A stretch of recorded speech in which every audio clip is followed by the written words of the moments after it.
pegou os primeiros socorros no hospital de Sobral e foi transferido aí para Fortaleza, né? No helicóptero do seu pai. Então tá aí as informações, vamos ficar aguardando aí melhores notícias para este caso. Vamos falar aqui do curso de cabeleireiro para profissionais da área da beleza, técnicas aplicadas, louro perfeito, clareamento de fundo, liso perfeito, finalização, descoloração segura e diagnóstico, com direito a certificado no final do curso. Início do curso nesse dia 19, segunda-feira, portanto, agora, dessa segunda-feira, às 8h30 da manhã até às 15 horas, no Hotel Camocim, aqui do nosso amigo Guto. Inscrições na loja Neuri Fashion, Rua José de Alencar 279, no centro, às 8 às 12 horas, o horário para você fazer as inscrições, de 8 às 12, de 14 às 18h30. Maiores informações, ligar para o 88 99613-0659, falar com a Neuri. Então vamos lá, para você que está ligado, pessoal da live aí, recebendo nossos alôs, enquanto o Tadeu já se agita por aqui. Tadeu Nogueira hoje chegou cedo, né? Parece que não está querendo imitar muito aquele rapaz que chega atrasado, que eu não vou dizer o nome, porque o Altan Júnior disse que não fale o nome dele, não. Eu não vou falar, não. Cezinha Aristide Dutra, boa tarde, meu amigo Carlos Aquino, abraço aí para todos, estamos aqui na escuta. Onde, Cezinha? Diga o lugar que você está escutando, rapaz, para a gente poder falar aqui. É lá onde? Ele almoça na mãe dele? Mas ele fica lá na Tiana, não? Também. Também, né? Pois é, então tá certo. Socorro Aquino, olha, Alto Júnior, falou, perdeu, né? Cheguei, deixem de vender 2 carros por causa dos kits. Os carros. Tu sabia, né? Os carros que a galera está vendendo aí, que tem um kit. O kit vai uma garrafa PET com óleo de motor, o outro com água para botar no radiador e uma corda. Aí, se não levar o kit... E tem mais um detalhe, ela disse que os carros não pode testar. Se testar, já era. Tá certo? Amigos do Mercado Livre já estão ligados aqui na Meu Norte. Vamos lá para o Gilcimar Pires. Boa tarde. A Wanda Vieira também está pedindo boa tarde. O Benevaldo entrou aqui mais uma vez também pedindo boa tarde. Então, vamos lá. Continuando o nosso programa, para você que está ligado aqui na Rádio Meu Norte FM 93, lembrando que daqui a pouquinho, quem estará nos nossos estúdios para entrevista é o deputado estadual Sérgio Aguiar. Daqui a pouquinho, fique ligado aí, a partir de 1 da tarde, ele vai estar conosco. Vamos ver como é que ficou seu microfone aí, Antônio. Eu acho que ele melhorou. Falei. Muito bem, vamos lá. Tá bom, rapaz. Olha aí, tá bom, rapaz. Tá bom, já vou fazer logo um mexer aqui, posso? Pode. Então pronto. Falar aqui para você do Posto Machadinho, onde você abastece bem o seu veículo com combustível de qualidade. O endereço do Posto Machadinho é na Rua Antônio Zeferino Veras. A organização é do amigo Raimundinho. Raimundinho deve estar deitado naquela rede, compadre, se balançando, ouvindo aqui o programa Meu Norte em Destaques. Um abraço para você, Raimundinho. Muito boa tarde e toda a equipe do Posto Machadinho. Volto com você, Carlos Aquino. Tá show de bola. Pois é, mais uma vez aqui o Reinaldo Mesquita, mandei aí um alô para a galera do 1113. 1113, o que é aquela Mercedes? 1113 Valeu. Olha qual é o teu aí, né? Não é qualquer botão não, tem que saber qual o fio que tá indo para ti. Pronto, é o 3. Tá certo? A Luzia Souza. Olá, meus amores, excelente bom dia para vocês todos. Carlos Aquino, Altan Júnior, Tadeu, desejo tudo de bom. É a Luzia Souza que está aqui ligada conosco. Vamos ver quem está mais aqui conosco. Ednardo Costa. Ednardo Costa. E aí, dê um alô aí para mim, rapaz. O Ednardo Oliveira cantou. Tá aí o Ednardo cantou, rapaz, ouvindo nosso programa, um abraço para você. Ednardo é nome de cantor, né? Já tem um bocado de cantor aí que fizeram sucesso que o nome era Ednardo. O Júnior Fernandes, um abraço aqui, um abraço para você, Júnior. E continua nosso programa aqui pela Rádio Meu Norte FM 93, agora às 12 horas mais 48 minutos, eu chamo ele para a primeira palhinha da tarde, para falar com a gente, para dizer o que é que vai acontecer hoje no nosso programa. Boa tarde, Tadeu Nogueira. Boa tarde, Aquino, boa tarde, Altan Júnior, boa tarde a todos os ouvintes do programa Meu Norte em Destaque. Hoje, mais um recorde, com certeza, de altas temperaturas em Camocim, negócio pegando fogo aí no asfalto, calçamento, em todo canto. Bom, vamos falar hoje da seleção que está aberta para a UPA de Camocim e para as unidades de atenção básica da cidade. Então, é uma seleção que está sendo feita pelo Instituto de Gestão e Cidadania, então a gente vai dar mais detalhes sobre isso. Vamos falar também sobre a questão, pessoal, das ruas que mudaram de sentido no centro de Camusim, que é a Rua Zeferino Veras, né?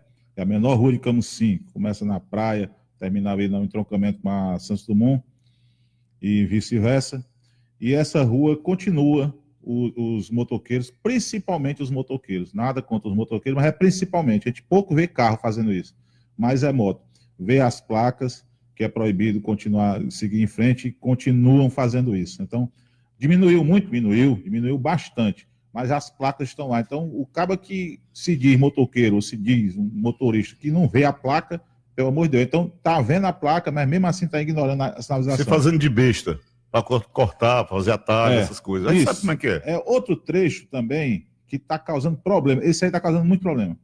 Que é o trecho entre a Marechal Floriano e a Marechal Deodoro, que passa ali na frente da Igreja dos Crentes. O pessoal mais velho sabe a Igreja dos Crentes. Hoje é cheio de igreja, mas hoje é Assembleia de Deus, tempo central.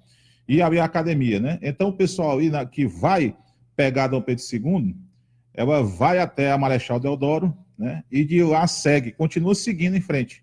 Não pode, pessoal, não pode mais fazer isso aí. Também esse trecho da Santos Dumont é contramão. Hoje, muito cedo, tinha uma ruma de carro, porque uma coisa é você, rapaz, eu errei, eu vou já passar aqui. Você se acostumar com a sinalização é comum, normal. Agora, uma coisa é você passar você estacionar. Hoje tinham vários carros estacionados de contramão. De contramão, pessoal, pelo amor de Deus. Sabe quem é que se prejudica com isso? Você mesmo. Que aí vai na rede social dizer que o centro está todo engarrafado, que tem que melhorar, porque a guarda tem que trabalhar. Foi feita uma placa, tá lá a placa, pá. Tinha um carro hoje embaixo da placa, de proibido seguir em frente. É um desrespeito, tá certo, e tá cometendo uma infração, cometendo uma infração, e aí é multado, né? Pois é. Então é assim, outra é a matéria que a gente colocou sobre a possibilidade do Chico Valvino ter as contas desaprovadas, no dia 23 ao julgamento das contas dele, dia 23 das contas de 2012. Mas o julgamento onde? Aqui na Câmara, na Câmara de Vereadores? Um julgamento político na Câmara, o parecer foi contrário, né? O parecer do TCE. Agora não tem mais essa do Chico dizer, que ele sempre tinha essa desculpa, né? O TCE me condena, e muita gente engoliu isso em Camusim. Quantas pessoas, quantos pais de família, quantos eleitores não engoliram isso? Não, o Chico é inocente, nunca teve uma conta desaprovada, não. Foi desaprovada porque o presidente do TCM era o Chico Aguiar, que é o pai... Que já saiu há 3 anos, 4 anos. O Chico Aguiar já está há 4 anos. 4 anos, né? E não é mais nada. O TCM nem existe mais. Agora é o TCE. E o TCE, só para provar que ele realmente fez irregularidades, cometeu irregularidades, ele sabe disso, que é nosso ouvinte, Alcídio, como diz lá o Jagunço do Romeu, ele sabe disso. Aí agora em 2012, conta desaprovada de novo, é a sétima, de 8 mandatos daqui, né? Como o parecer foi contrário no TCE, o julgamento político cabe à Câmara. A Câmara que vai decidir se ele realmente tem a 7ª conta condenada ou não. O parecer técnico vem do TCM. O julgamento político é da Câmara. E aí vai ser dia 23 o julgamento. Sendo assim, se ele for realmente condenado aqui na Câmara, o que a gente colocou foi o seguinte, que ele vai poder ser candidato só em 2028. Pediu autorização aí? Que ele vai poder ser candidato só em 2028, né? Então, nessa época, o Chico Valvino vai estar com 68 anos de idade, já é um senhor, já não pega fila, né? É um senhor de idade. Mas o Lula não vai ser candidato, não pode ser candidato com 90, quando tinha 98? Bom, se deixarem, né? Se o Bolsonaro estiver vivo, né? Nessa época, pelo gancho que ele pegou lá, se ele estiver vivo com 98 anos, ele pode ser candidato. Pois é. Então, isso aí é só para você ter um cálculo, porque a condenação vale da última, o prazo para ser inelegível vale da última condenação. Então, se for mesmo dia 23, é só de 2028. É chão, viu? É chão. Porque aí o cara vai fazer as contas e diz assim, rapaz, o cara tá dentro de 2027, sim, em 2027 vai ser candidato aqui, que não tem eleição em 2027, né? É 2028. É só em 2028. Exatamente. A não ser que seja... Mas antes também não pode, porque é para governo e deputado, né? A não ser que ele queira voltar com a carga, né?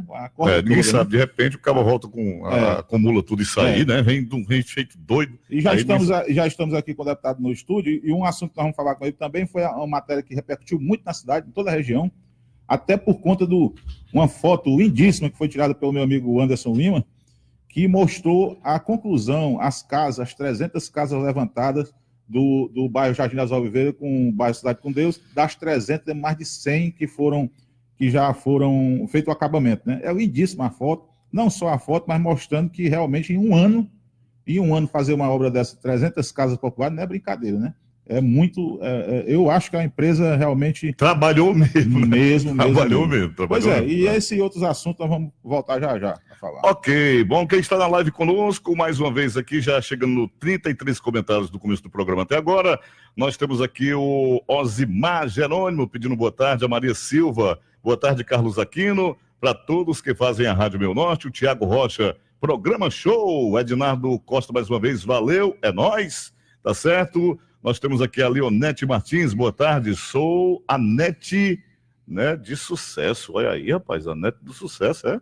Então tá bom, Nete do sucesso, um abraço para você. Cristiane Silva, olá, boa tarde a todos desta rádio, sou de Moreias, ela está em Moreias ouvindo aqui a Rádio Meu Norte. Nós temos aqui a Leiliane Junes, né, meu amigo Carlos Aquino, estou ligada aqui em Ibiapina, Ceará. Mande aí um alô pro J. Nunes. É J. Nunes, rapaz. É o J. Nunes Forrozeiro Nato, né? Ele tá ligado aí na rádio, no programa de vocês. Um abraço para você, J. Nunes, e também para Leiliane J. Nunes, que também tá ligado aqui na Rádio Meu Norte. José Emanuel Valdeci, da Belo Horizonte. Estou ouvindo aí o programa de vocês.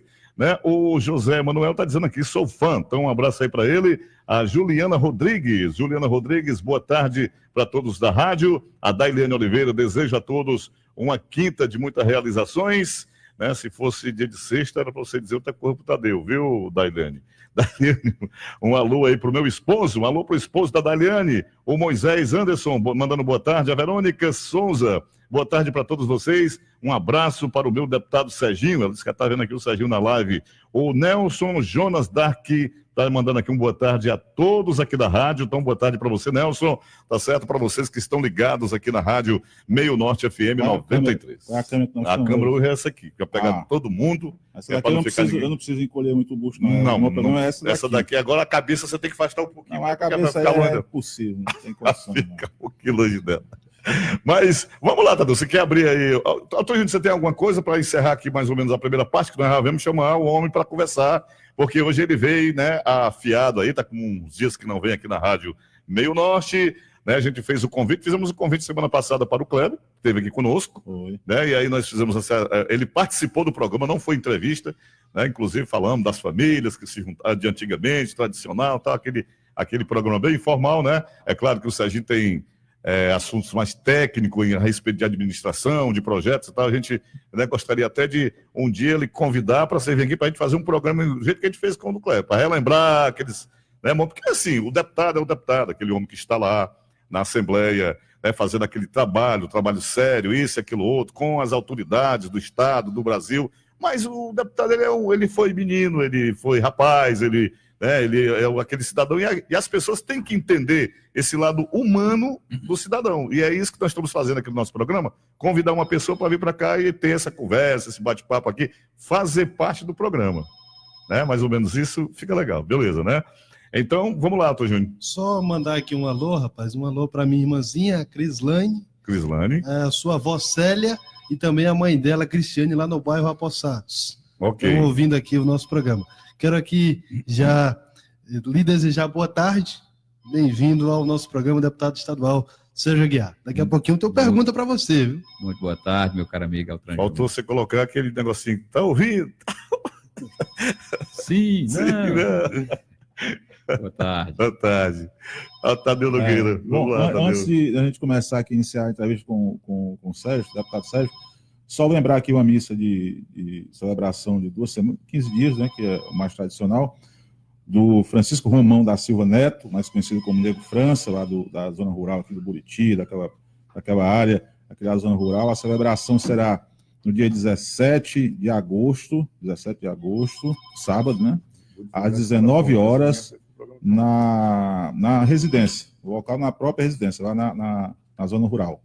Então, aqui é dia 17/8, às 19 horas, na residência, a missa de 15 dias de Francisco Romão da Silva Neto, o Nego França, lá do Buriti, que o Sérgio conhece muito bem, né? Aproveitar já, Tadeu. Iniciando aqui, vamos iniciar. Desejar uma boa tarde a você, agradecer o convite do Aquino, caro amigo Altran Júnior, a segunda geração de comunicadores da família, e aproveitar já para dar um abraço lá na Francilene, que é a filha do meu amigo Nego França, na viúva, pelo falecimento dele, que deixou, sem dúvida nenhuma, um legado muito grande ali, embora um homem simples, mas prestador de favor, benemérito da comunidade, e que, dentro das suas possibilidades, sempre procurou honrar, acima de tudo, da fidelidade para com o nosso grupo político, está atuando ali na região do Buriti, Lago Grande, toda aquela região ali, às margens do Lago Grande, que recebeu a sua influência, ultimamente mais ligado ao vereador Kleber, grande parceiro, mas que, sem dúvida nenhuma, eu aqui, em nome da Francilene, deixo um abraço a todos da família aí, dizendo que me deixou com muita saudade essa ausência agora com a partida do meu amigo Nego França. E até, de certa forma, precoce, né? Parece que ele tinha 50 e poucos anos, né? Chegava a ter 60 anos. Né? Realmente é bom que nós, homens, a gente saiba que a saúde preventiva ela deve ocorrer, seja com aquele exame ruim, que é o exame do toque na próstata, seja você fazer exame sanguíneo, seja você fazer exame de toda e qualquer natureza que possa identificar algum problema que você venha passando. A informação que tive foi de que ele estava com a pressão muito baixa, teve um pico de pressão e com isso daí realmente o seu corpo não aguentou aquele problema.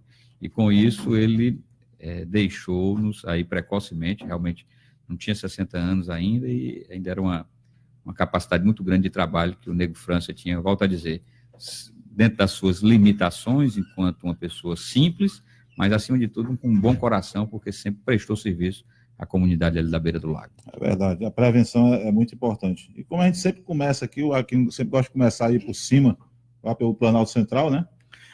Perguntar o que o deputado está achando aí de 8 meses de Bolsonaro, né? Com aquelas caneladas de vez em quando, aquela forma de falar, a forma de governo, né? Se já dá para avaliar alguma coisa, se existe a luz no fim do túnel, né? Eu queria que você fizesse uma avaliação, né, do momento Bolsonaro depois de já entramos no 8º mês de governo. Bom, Aquino, vou lhe dar a minha expectativa só pelo número de viagens que fiz esse ano a Brasília. Fui 3 vezes lá. E irei na próxima quarta-feira também, novamente, para alguns compromissos lá. Mas isso é uma demonstração de que o governo efetivamente ainda não começou. Porque a minha viagem a Brasília é para ir ao Ministério, para articular projetos de Camusim e dos outros municípios, é para ter discussão com um representante de governo em uma autarquia, em uma fundação, para angariar recursos e trazer melhoramentos para o nosso estado do Ceará. E só fui 3 vezes porque justamente o governo ainda não emplacou. Não vou tão longe. Aqui no estado do Ceará, todos os cargos federais que o governo federal tem, nenhum teve a sua mudança ainda por, pode-se dizer assim, por correligionários do presidente Bolsonaro. Ontem ele esteve aqui no vizinho estado do Piauí, foi a Parnaíba, acho que ali levantou ali o nome do Mão Santa também, porque se viu que foi notória a forma dele dialogar com a população através dos gestos ali com o Mão Santa, mas eu, a nível de governo, ainda não me empolguei, como diz a história, porque não vi as coisas andarem. A reforma da Previdência, até que enfim, conseguiu passar, o governo foi, de certa forma, inteligente, porque lançou como se fosse acabar com tudo, mas depois recuou, que sabia que tinha que recuar, e deixou de fora aí os pequenos, os pescadores, os agricultores, marisqueiras, professores e tudo que não foram tão impactados. Agora passa pela segunda prova, que é o Senado Federal. Acredito eu que lá a discussão deverá ser menor ainda, porque só os prazos regimentais é que vai fazer com que haja o tempo necessário. Estamos aí esperando a reforma tributária, que é a reforma que vai dizer como é que deve se portar num país que tem uma carga tributária de 32%, 33% da produção, para que a gente possa entender o que pode acontecer através dessa resolução. Tem uma coisa que me preocupa. O Brasil, Tadeu, arrecada 2 trilhões de reais de impostos. 1 bilhão e 100 milhões, ou seja, 55% vem do consumo. O restante vem da renda, o restante vem da folha e o restante vem das contribuições. Então, o consumo é que faz a maior base dos impostos brasileiros. E aí, como é que será essa transformação, o imposto sobre valor agregado, o imposto sobre bens e serviços, como é que isso vai acontecer? Ainda não está nítido. O que eu vejo é que o Senado começou a discutir uma proposta de reforma, a Câmara começou a discutir outra proposta de reforma, e aí? E nenhuma delas, pelo que foi comentado, é a do governo. Então, nós vamos ter ainda um estica e puxa também nesse segundo semestre do ano, que é muito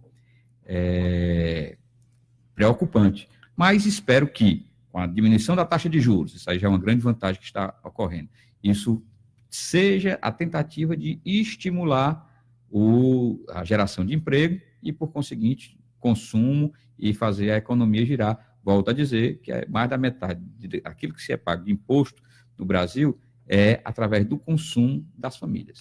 O Bolsonaro, ele começou o governo em cima dessa reforma, a reforma da Previdência, né? Isso aí deverá acabar o mais rápido possível e, a partir daí, né, provavelmente privatizações. Como é que você vê esse negócio das privatizações? Outras reformas como a tributária, né? A gente tem que é outra coisa que trava o país. Como é que você vê? Bom, o que se fala, por exemplo, da Petrobras, a Transpetro. A Transpetro foi aí um problema que ocorreu muito grande, mas quem é a Transpetro? A Transpetro é a transportadora de petróleo, seja transporte terrestre ou seja transporte marítimo naval. Tanto é que a Transpetro foi quem, no governo Lula, conseguiu comprar novos navios, cargueiros de petróleo para poder incentivar a indústria naval naquela época. Então, hoje se pode terceirizar, se pode verdadeiramente se fazer o transporte sem ter uma empresa pública. Então, eu acho que nesse ponto aí foi correto passar por um processo de transporte do petróleo sendo feito pelas grandes transportadoras brasileiras, que seria uma coisa. Entretanto, tem outras que me causam estranheza. Mas, por exemplo, no processo de concessão, ainda iniciado com a Dilma e agora ocorrendo lá em Fortaleza, no aeroporto Pinto Martins, o aeroporto já está com outra cara. O aeroporto já tem outra oportunidade de receber as pessoas, ali já está com tudo mais modernizado. Então, existem locais, existem áreas que devem sim ter a perspectiva eu não falo de privatização, mas de ceder a quem é da área. Alugar, tal, fazer uma terceirização. E eu, embora não privatizando, mas concedendo ao uso de cessão de bem público, em 1997, meu primeiro ano como prefeito aqui, fiz com o então hotel municipal. Não é função de município ter hotel. Não é. Porque o hotel, ele gerir, gestão de empresa. Isso. Já se preocupa com saúde, educação, um bocado de coisa, né? Para ele ter que estar gerindo essas coisas. Sabe? Então, não é função. No passado mais distante era, porque o município tinha que incentivar que as pessoas viessem para cá, e aí tinha aquelas pequenas pensões. Fazia parte do pacote, né? Aquelas pequenas pensões e tudo. Lembrar aqui que o Tadeu gosta muito disso, do Camusim Hotel, ali da Dona Ambrosina, tudo. Então, eram pequenas pousadas que realmente não tinham ainda uma grande condição de melhor acomodação. E por isso, naquela época, era necessário.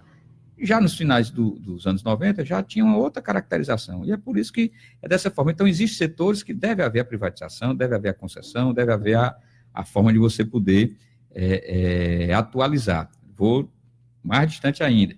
O meu jovem Altran aqui não era nem nascido. Quem é que imaginou, e a gente lá, quem teve a primeira oportunidade de comprar lá um celular, chamado tijolão que tinha lá atrás, que você um dia iria se comunicar, venda a pessoa por um aparelho. Aquilo era muito distante, e hoje é uma realidade. Realidade. Hoje é uma realidade que uma criança de 5, 6 anos já sabe como mexer aqui. Até mais do que a gente, né? Mais do que a gente, que é mais antigo, né? Exato. Então, e aquela história, os smartphones, às vezes até serve para ligar, né? Para fazer uma ligação telefônica, né? Às vezes serve, né? Às vezes. Porque já não é mais a função que tinha algum tempo atrás. Então, tudo é modernização. Então, eu acho que o governo deve, sim, tomar as decisões naquilo que são setores que não sejam estratégicos para o Brasil e fazer a coisa andar. Só para encerrar o nosso papo aqui, digamos assim, nacional, né, que é um dos problemas mais sérios que o Brasil tem que resolver, deputado, é exatamente o valor agregado que vai naqueles contêineres. Aqui a gente vende tudo bruto para fora e é um valorzinho desse tamanho, o que vende lá para cá é um aparelhinho que custa um absurdo de dinheiro, né, vem um contêiner da China que é $1.500 de valor agregado, que sai do Brasil é $200. Então isso é que está, né, que entrava, que as coisas que tem que mudar. Isso são chamadas as commodities. Commodities. E já não é da agora. O Brasil sempre foi assim. Acho que você se recorda que quem estudava a história do Brasil via que os portugueses vieram para cá, extraíam Tinha que levar o ouro. seja lá nas Minas Gerais, que é hoje o estado de Minas Gerais, levando o ouro, o ferro e tudo, mas também o pau-brasil, extraiu o pau-brasil para mandar para a Europa como manufatura e vir de lá industrializado já, se fosse em roupa, fosse em tinta, fosse naquilo que fosse. Então, uma caracterização do Brasil. Por nós termos uma extensão territorial quase do tamanho de um continente, a gente tem essa característica de ser grande produtor do mundo. De ser grande produtor, mas de produto manufaturado que vai ser beneficiado em outros países onde tem uma mão de obra mais barata e assim por diante. Então, isso daí é o que é uma demonstração. A gente manda para lá o que vale X e traz de lá o que foi formado pelo nosso X, com mais 4X em cima, pessoal que fizeram lá, né? Gerando emprego em cima. Se você olhar hoje em etiqueta, aí você vai ver made in Japão, made in China, made in Indonésia, made in Tailândia, Paquistão, esses locais onde tem grande número de trabalhadores, tem um número reduzido de impostos sobre a folha, e isso aí compensa se ele mandar para esses locais que tem um menor custo para poder a mão de obra mais barata, fazer a mão de obra mais barata, ter um custo de produção menor. Ok. Tadeu Nogueira, o senhor Tadeu. Eu estava olhando aqui as manchetes e fico triste quando eu vejo Fico triste em nome da nação, né? Por exemplo, essa última manchete do jornal austríaco, que diz que o Brasil elegeu um idiota, né? Rapaz, é muito pesado você ver isso no jornal, seja de que país for, você falar, porque ele está falando aí da nação, do Brasil. O Brasil é responsável por eleger um idiota, segundo o jornal austríaco. E bota uma foto que tem tudo a ver, ele fanfarrão, daquele jeito dele, tudo.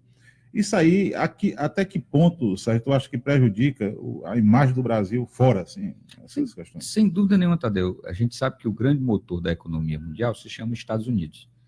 Mas não precisa o Brasil ser subserviente aos Estados Unidos. Você tem que tratar de igual para igual. Você produz aqui, ele produz lá e vice-versa, e assim acontecem as coisas. O presidente Bolsonaro, alegando uma suposta amizade com o Trump, fez com que o Trump dissesse que o melhor para ser o embaixador do Brasil nos Estados Unidos seria o filho do presidente. Peraí. São coisas que... E aí o presidente carioca, debochado, assim como ele gosta de fazer, fanfarrão, ele faz isso. Não, e o menino sabe muita coisa. Ele fritou hambúrguer lá quando fez o intercâmbio. Ele sabe falar inglês. Poxa, são coisas que não pode fazer, porque é o principal agente que vai estar convivendo não apenas com a esfera pública, mas convivendo com as grandes empresas, as grandes indústrias que fazem parceria comercial com o Brasil. Intercâmbio comercial e tudo, né? Isso. Então, também, de certa forma, tínhamos algumas categorias, principalmente na área de preservação do meio ambiente, que alguns consideravam muito xiita. E aí eu digo que realmente eu viajo a alguns países e tudo, e vejo que nesses países não devem ter um órgão ambiental tão severo como existe o IBAMA, ou no caso do Ceará, a SEMAS, porque você tem condições de fazer construções mais à beira-mar ou em área de mangue, porque as coisas não são tão degradantes como as pessoas falam. Mas voltando a isso, os investidores estrangeiros não estão chegando no Brasil. Eu assisti recentemente, Tadeu, acho que você deve ter assistido também na Netflix, um documentário que fala sobre democracia pirateada ou hackeada, algo assim, que mostra como foi feito lá a eleição e cita, inclusive, mostrando que um brasileiro, o Brasil está enveredando pela direita depois de vários anos, que tinha se livrado da ditadura militar, que era isso daí. Então, são coisas que são analisadas e o Brasil está enveredando por esse caminho através da eleição do Bolsonaro e precisa ter crédito para voltarem as pessoas a investirem no Brasil. Quem não se lembra, o presidente do Banco Central se chama Roberto Campos Neto. Roberto Campos avô foi justamente o ministro da Fazenda, da Economia, do Planejamento, na época da Revolução Militar, no final da década de 60 para o início de 70. Então, voltam os atores com as mesmas ideias antigas e isso prejudica bastante. E eu vejo que dessa forma é que o Brasil ainda enfrenta muito problema de acreditação ou de credibilidade no exterior devido à posição do presidente. Agora, muito interessante essa comparação, essa idolatria que o Bolsonaro tem pelo Trump. Quem gosta muito assim, de acessar notícias, há muitos anos, como eu gosto, se você vê uma entrevista, você em casa quer saber por que ele gosta tanto do Trump, você basta ver uma entrevista do Trump e uma entrevista do Bolsonaro. É impressionante como ele tenta, de todas as formas possíveis e imagináveis, ele imitar o ídolo dele. A forma, até o gestual, parece muito. E as besteiras do mesmo jeito, né? A mesma besteira. Esse documentário que você disse aí, se você assistir, você desacredita um bocado de coisa que você pensa que existia, né? Vai por água abaixo. Pois é. Só para concluir, o presidente da República não pode falar o que o presidente atual está falando. De dizer que dia sim, dia não, de dizer isso, de dizer aquilo. Rapaz, tem que ser Ele ainda está fazendo política ainda. E não conseguiu descer do palanque. Não desceu do palanque. Terceiro turno, está fazendo terceiro turno. O povo gostava daquilo, tudo. Agora ele é o dirigente. Ele não estava mais com 57 milhões. Ele agora é presidente da República de 209 milhões de brasileiros, homens e mulheres. Ele tem que agradar a todos, ele tem que fazer... Não digo agradar, porque agradar é muito difícil, mas ele tem que pensar em todos. Pensar em todos. Ele tem que ser presidente de todos os brasileiros, né? Agora é incrível, aqui, só complementando essa parte, a minha parte é o seguinte, ele foi ontem a Parnaíba, e a gente conhece bem o Mão Santa, e dá certinho, né? Os dois, olhe próprios. E ele foi para a inauguração, para você ver como o ego dele está inflado, né? Ele veio para Parnaíba, para a inauguração de uma escola com o nome dele, né? Para você ver, né? O cara tá vivo. Foi não. A escola, o nome dele. A escola militar. Com o nome dele tá vivo. Ou seja, ele tem assim a auto-idolatria, é o cara que tem um egocêntrico demais. Então você não imagina mais onde é que... E antes você escolhia uma frase. E quem disse que é provocador vai continuar sendo provocador. O Sérgio chegou aqui... Ele faz para poder tirar o foco daquilo que está... É a estratégia dele. Tanto dele como Trump. O Trump é do mesmo jeito, quando tem uma polêmica para cima. Por exemplo, o helicóptero que foi usado pelos familiares dele para ir para o casamento, quando ele viu que aqueceu, que a mídia aqueceu ali, ele já jogou outra coisa. Aí você vai pegando, sabe as coisas. Agora, você não escolhe mais frases do Bolsonaro. Por exemplo, eu estava dizendo assim, o Sérgio vai hoje, eu vou escolher uma frase que é para debater uma frase dele. Não dá. É porque é encarrilhado. É uma atrás da outra. Hoje ele disse sobre a saída, a expulsão, foi a que eu peguei por último aqui. A expulsão do Alexandre Frota do PSL, né? Aí diz assim, presidente, sobre a expulsão do Alexandre Frota do PSL, ele disse, sei nem quem é. Assim. E mais uma declaração dele, né? Que se vangloriou porque tinha enxugado o Bolsa Família. E agora a notícia saiu que mais de 31 mil cearenses entram na lista da extrema pobreza. Isso é uma demonstração de que muitas vezes o justo paga pelo pecador. Então, não estão conseguindo fazer isso ocorrer dentro daquilo que é a realidade, que é a coisa justa, e tem que, pelo contrário, trazer mais oportunidade de trabalho para a população. Esse é o grande entrave que o Brasil tem hoje. Pois é, vamos entrar agora aqui para o estado do Ceará, né, Tadeu Nogueira?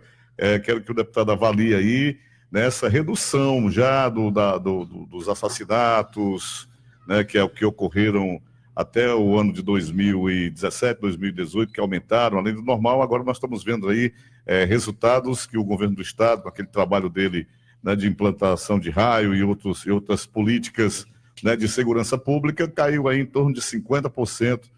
Esses assassinatos do estado do Ceará. Como você avalia todo esse trabalho?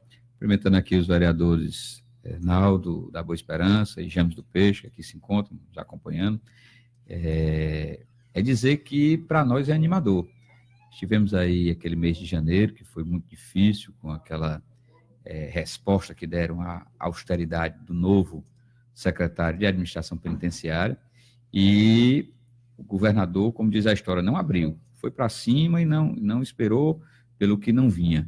botou para poder as coisas acontecerem. Aqui mesmo em Camusim, a cadeia foi fechada e tudo desarticulou essas facções. Fortaleza teve uma queda no último mês de 67%, ou seja, de cada 3 pessoas que morriam em junho, quando chegou em julho, só foi uma pessoa das 3 que perdeu a vida. Então, olhem que o que é que significa isso? É que 2 pessoas a cada 3 tiveram a sua vida preservada no que diz respeito a crimes violentos e letais contra a vida. Então, o governador está no caminho certo, está aí ampliando o raio. Eu mesmo fiz uma solicitação para que ele já tinha esse pensamento de colocar em municípios acima de 30 mil habitantes. Recebi a informação que serão colocados municípios com mais de 30 mil habitantes. Isso dá uma segurança maior para os municípios onde esse policiamento especializado está colocado. Então, a política de segurança, a cada dia mais a gente tem um aprendizado e vai tendo essas coisas acontecerem. Uma grande diferença que as pessoas não sabem é de que aqueles crimes que se faziam de dentro dos presídios, através de sequestro relâmpago, de telefone dizendo isso, aquilo, outro. Era um verdadeiro escritório o presídio, né? Isso, era um verdadeiro escritório do crime. Foram barradas as comunicações. É raro ainda a chegada de um celular, porque com bandido ninguém pode. Quem está aqui fora está pensando em como ganhar a vida, quem está lá dentro está só pensando em fazer mais ruindade para poder acontecer. E aí, com isso daí, se as pessoas que cometeram crimes, mesmo de dentro dos presídios, foram também indiciadas e estão sendo agora julgadas pelos crimes cometidos de dentro do presídio, como era o caso, como eu disse, do sequestro relâmpago e de outras coisas. Então, o governo está no rumo certo. Conseguimos passar uma sensação de segurança melhor para a população cearense através das ações que são elas intersetoriais. Passa tanto pela parte das prisões e tudo, mas também e principalmente pela parte da socialização, ou seja, areninhas, campinhos, praça mais infância, tudo isso são ações, melhoramento de iluminação pública, são ações que você traz para melhorar a vida da população de uma forma geral e evitar que crimes possam ocorrer. Tadeu, você tem alguma pergunta, Tadeu? Não, sobre essa parte aí do Estado, eu acho que é interessante o que foi feito, é muito interessante o que foi feito desde o início com o secretário do Sistema Penitenciário, né, que me falhou aqui o nome do secretário. Luiz Albuquerque. Sim, mas é impressionante como surtiu efeito isso daí, mas a gente vê um pouco eles tentando estribuchar a questão das facções, né? Mas se não tivesse sido feito isso no início, dessa forma, eu acho que eu não sei nem imaginar como estaria o Estado atualmente. E sobre isso, a gente já puxa rapidamente, aí depois volta para o Estado, se for possível, aquela questão que você pediu, a sua sugestão, né, da delegacia daqui e para o presídio, né? Está andando essa questão? Tá, inclusive da última vez que o Nelson Martins esteve aqui, Camusim, no lançamento da ordem de serviço da recuperação da estrada, nós passamos com ele em frente ao prédio, mostramos e tudo, ele na mesma hora se comunicou com o secretário, tanto de administração penitenciária como com o secretário de segurança, para tomar as providências. O governador Camilo Santana está ouvindo agora os parlamentares durante esse mês, então esse será um dos temas que nós conversaremos aí quando da nossa audiência com ele, para discutirmos sobre as problemáticas do nosso estado do Ceará. Tem uma outra também, Tadeu, não sei se você tomou conhecimento, você aqui, amigos e amigas, que sugeri a ele, e ele já tomou essa decisão no que diz respeito aos policiais civis, que são os delegados aposentados. Delegados aposentados, foi feita agora uma forma, meu caro amigo Aderaldo Lima. O POP, o Papa é POP, né? Inclusive, então, todos sabem como é que vai ser 6 de outubro, né? Então, quando nós tivemos essa reunião, logo em seguida ele deu essa condição de que os policiais, principalmente delegados aposentados, pudessem voltar à ativa para trabalhar prestando serviço ao Estado. E eu fiz essa sugestão em termos dos oficiais da Polícia Militar. Muitos coronéis que vão para casa com 51, 52, 53 anos, bastante jovens, que podem voltar para poder ajudar, porque já tinha expertise, você não vai precisar mais capacitar, qualificar, ter curso de formação, os caras já trabalhavam com aquilo, seja com um coronel daqueles mais operacionais, indo para campo, seja no planejamento, seja na gestão, de fazer ações que podem ser aproveitadas. Eu vou insistir nisso com ele, porque eu acredito que é também uma saída para a gente reforçar o sistema de segurança do Ceará. Hoje já tem a patrimonial, que eles chamam, né? Isso. Mas aí essa questão do oficial é interessante por causa da experiência, né? Experiência. Quem tem um nível de graduação do coronelato, como a gente chama, a partir de tenente-coronel, eles fazem um curso de formação que vão a outros estados do país para poder... Quantas vezes aqui a gente não encontrava ali naquelas sextas-feiras ali pelo antigo Fortim, a gente via lá chegando lá ônibus com coronéis que vinham do Maranhão e tudo e tal. São cursos de formação que são feitos e são experientes e podem voltar a atuar na área onde passaram 30, 32, 33 anos da sua vida, né? Então, com a idade ainda bem legal para poder assumir. São novos, né? Você tem policial com 52 anos já. Esse aí eu vi aqui no Diário Nordeste ontem que o governador fez uma série de reuniões com os arriados, né? A respeito dessas cobranças por liberação de recursos, né? Que realmente o Estado está vivendo um aperto, o Brasil todo, né? Mas eu vi interessante aqui uma parte da entrevista, da reportagem do DN, que atribuída a você, dizendo que diante do aperto nas contas do Estado, o Sérgio Aguiar preferiu indicar as emendas de 2019 no segundo semestre e espera que as verbas sejam liberadas a partir do próximo mês de setembro, né?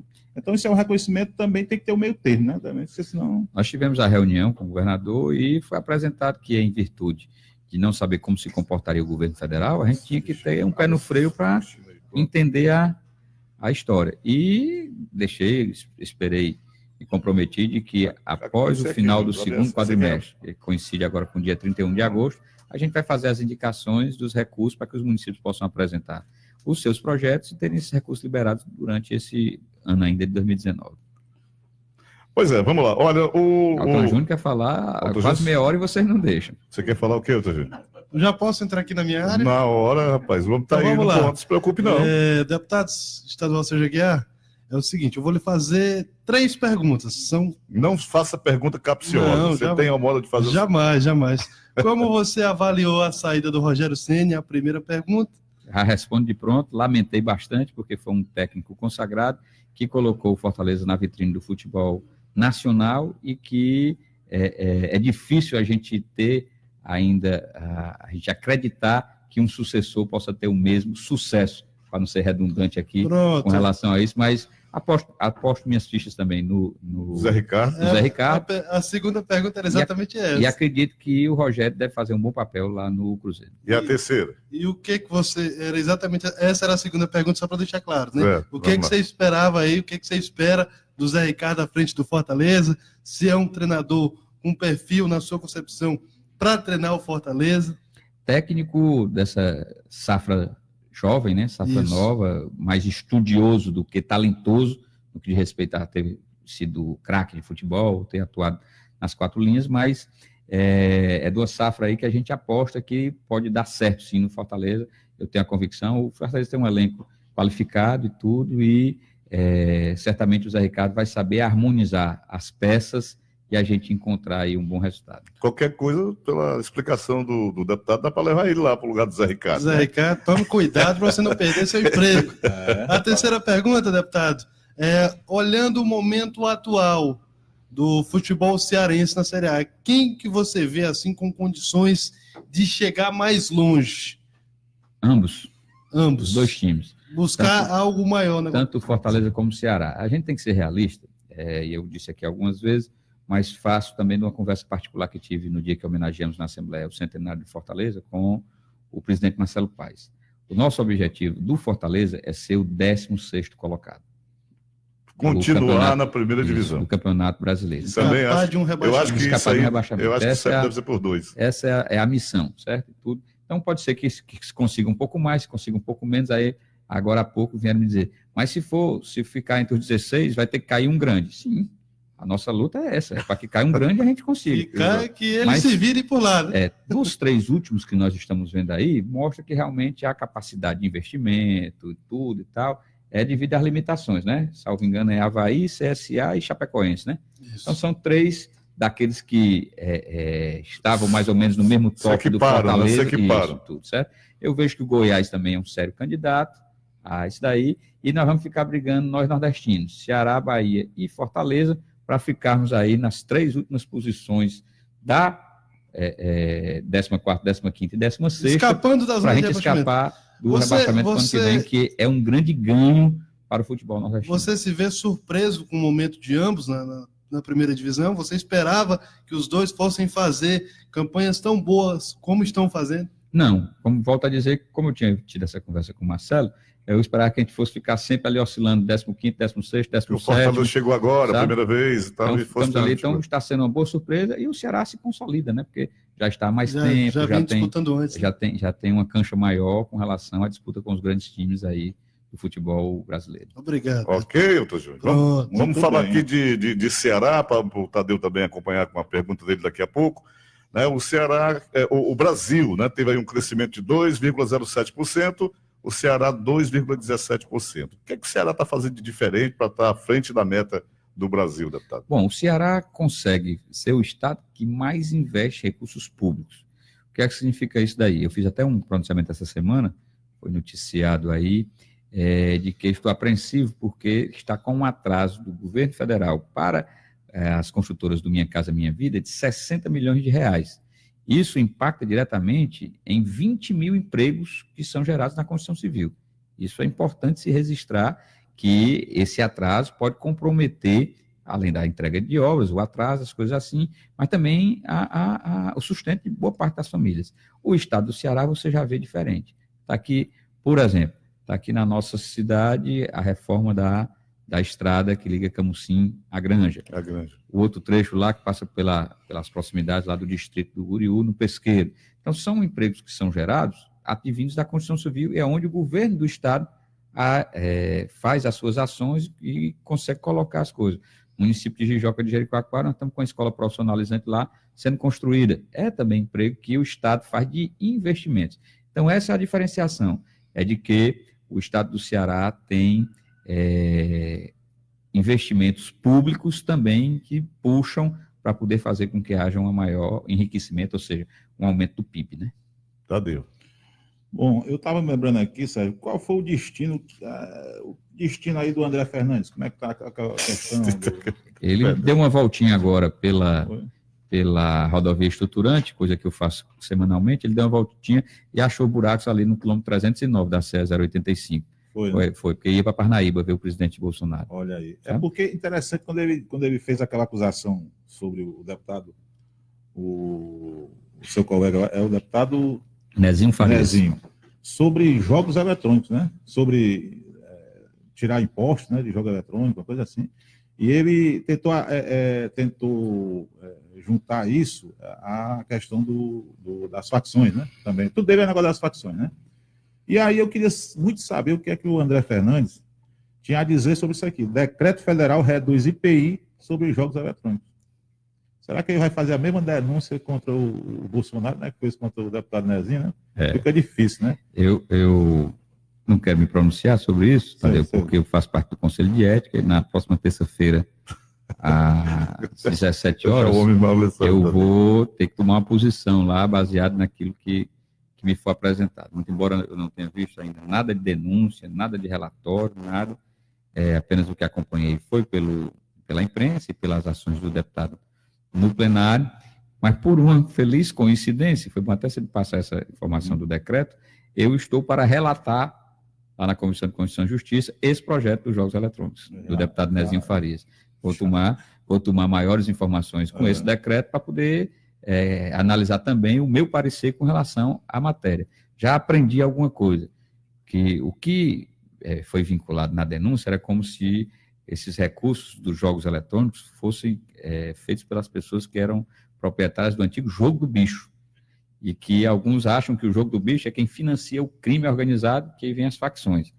Foi mais ou menos em cima disso que foi feita a denúncia.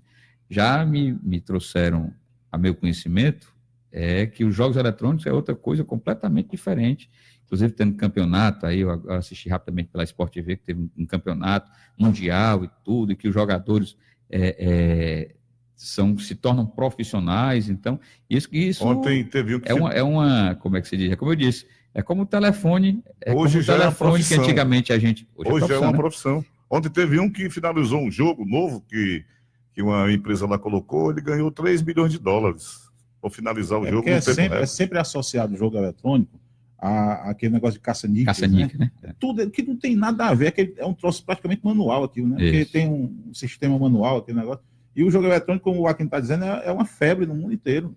Tem os campeonatos, é uma coisa muito séria. A Sport TV já filma campeonatos, já tem aquele esquema todinho em cima disso aí. E, Sérgio, é aqui numa cidade nossa, aqui, que é polo aqui da região, mas é interessante você falar sobre isso, porque é uma coisa assim atípica, né? Essa questão do vereador de Sobral, né? O Romário, né? É um negócio que ferveu em Sobral, né? Teve até essa fuga dele, essa coisa toda. Eu lamento muito, porque é das fileiras do meu partido, PDT, mas tomou uma atitude, para mim, deslocada, que foi a de vender vagas para seleções que pudessem ocorrer para a Prefeitura de Sobral. Eu não acredito que tenha sido desta natureza.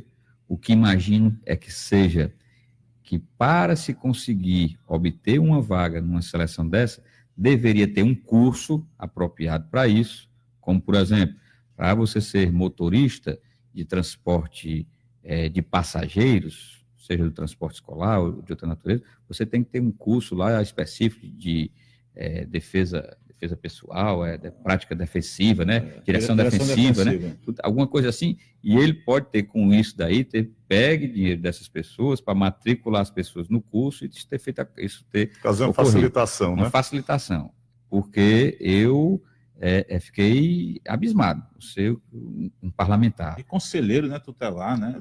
Veio de origem pobre também. Um parlamentar se prestar a pegar dinheiro de uma pessoa mais humilde ainda, para poder facilitar, eu não vejo isso como função de nenhum homem público, e me decepciona bastante ver numa cidade polo da nossa região o que está ocorrendo lá com esse vereador em Sobral. Foi noticiado agora, na primeira vez mais, que ele foi feito transferido. Foi preso em Natal. Preso em Natal, e foi agora transferido, está sendo transferido para a delegacia de Sobral. Vou lamentar a atitude dele.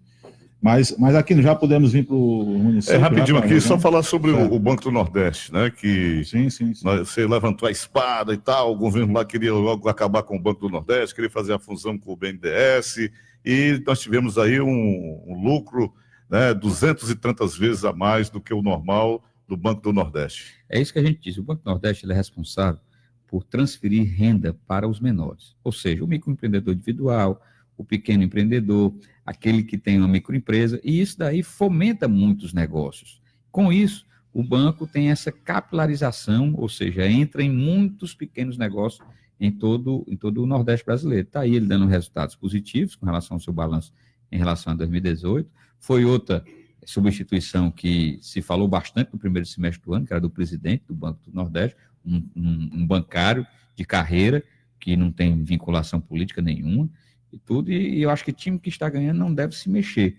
Então, a gente tirar um banco aqui que é do Nordeste. A gente fez aquele alerta que a fusão do Banco do Nordeste com o BNDES não era bom para ninguém, inclusive, pouco sai na mídia, mas tem uma CPI na Câmara dos Deputados apurando irregularidades no BNDES, e isso daí certamente mancharia o Banco do Nordeste do Brasil também, fazendo se ele tivesse a caixa preta do Banco do Nordeste, né? Não tem, o nome existiu muita coisa e tudo, e pelo que sei, inclusive pessoas que já faleceram e tudo, mas que pagaram por